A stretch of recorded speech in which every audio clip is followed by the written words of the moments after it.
Boston Globe readers recently faced a scary prospect, a world without the Globe. Part of the problem is attributed to the changing news environment. While the future might seem uncertain for journalism and journalism students, professors are changing their curriculum to adapt to new media needs.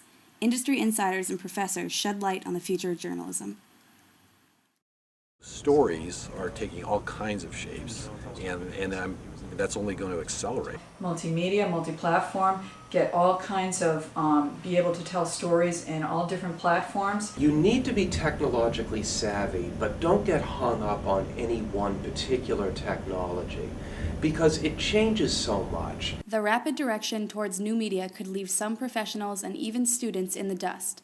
Northeastern journalism professor Dan Kennedy shared how journalists and journalism students can successfully adapt to the new media environment. In my new media course, we do video for a couple of weeks. We happen to use iMovie. You could go to a news organization that uses something else. The idea is that you've gotten over the fear factor that you might have with shooting low-end video and editing it and getting it up on the web very quickly. I think that students have to be ready to do video, to blog, and the biggest challenge with blogging, of course, isn't anything technological. It's, can you write with very little editing? That's the big challenge with blogging.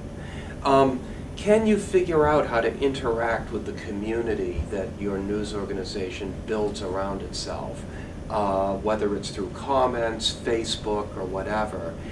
And are you willing to be as adaptable as possible? While journalism and new media might revolve around video, podcasts, blogging, and Twitter, industry insiders and professors stress the importance of solid reporting.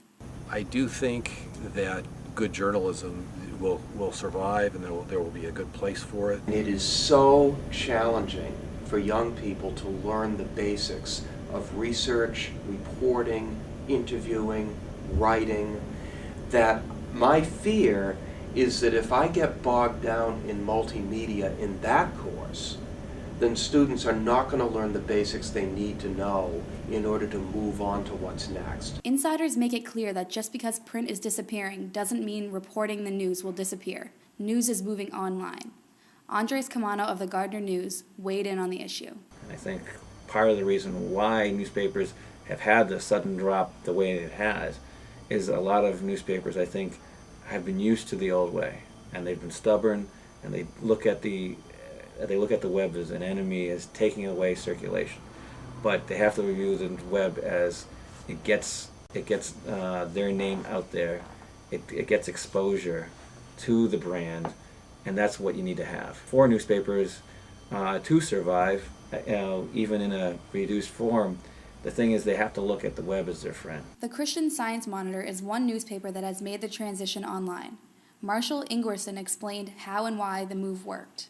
One thing that makes us different than most papers is that we already get a much higher share of our advertising revenue from online compared to print. In other words, they're about equal for us, and most papers get much more out of advertising revenue out of their print. So it was easier for us to make the leap. And it seemed so clear that that's where the industry was going ultimately. Readers are migrating online, advertising dollars are migrating online, that we thought, and our editor, when he came on last summer, moved to the paper from the Globe. And it seemed just very clear to him, sort of coming in cold, that let's just go there now. Let's instead of standing on the burning bridge and trying to put out the fire, let's just get to the other side. As new media changes, so is the business model of journalism and the approach to landing a job. This is the best time imaginable to be a 23-year-old journalist. It's the worst time imaginable to be a 50-year-old journalist, because our world is falling apart, and people are losing jobs at points in their lives and careers when they can't afford to lose those jobs. You're going to have to know a lot of different things than I did. You're going to have to be fast on your feet, and you might have to be a little bit of an entrepreneur. I think there's going to be a lot more specialization, a lot more niche media out there. UMass senior journalism lecturer BJ Roach is offering an entrepreneurial journalism course for students this fall. She currently teaches Launchpad, a course designed to prepare student journalists for the job hunt in the tough economy. My thing that I tell people is you better be operating at your A game all the time.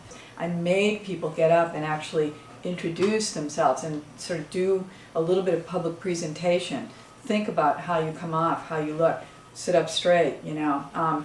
Those things all make a difference. It takes a lot to get a site that you're going to be able to sell advertising at.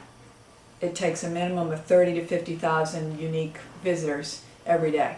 And that is a very tough, with 107 million blogs out there now, that's tough to do. How do you do it? Industry professionals identify some common trends and predictions for the future of journalism. There will be more startups and movement between jobs as well as niche markets. One thing I do tell my students is I think that the next 10, 20, maybe the rest of your careers are going to be very much like high-tech workers have tended to experience, and that is, I think you're going to be going from startup to startup. Small companies, a lot of them will fail. Some of them will be spectacular successes and you'll make a lot of money. As for now, being flexible with skills is what's valuable. Mainly what you need to do is to be open to anything. Be very, very flexible because nobody knows what the industry is going to look like in 5 years. You're in this little bubble of something that is going to end very soon, and you know, you need to be ready for that. I haven't had a grad student here, and I follow the grad students more closely than undergrads because I have them in my classes more often, yet who has gone out here and hasn't a job in journalism if they wanted one, and they were persistent about it. So there are jobs out there, you just got to work a little bit harder at them. The demand for information has been there for thousands of years. And whether it's the tribunes of Rome standing on the steps of the Forum reading the news from the Senate that day, or whether it's a website that you start in your dorm room, there still is that demand for news.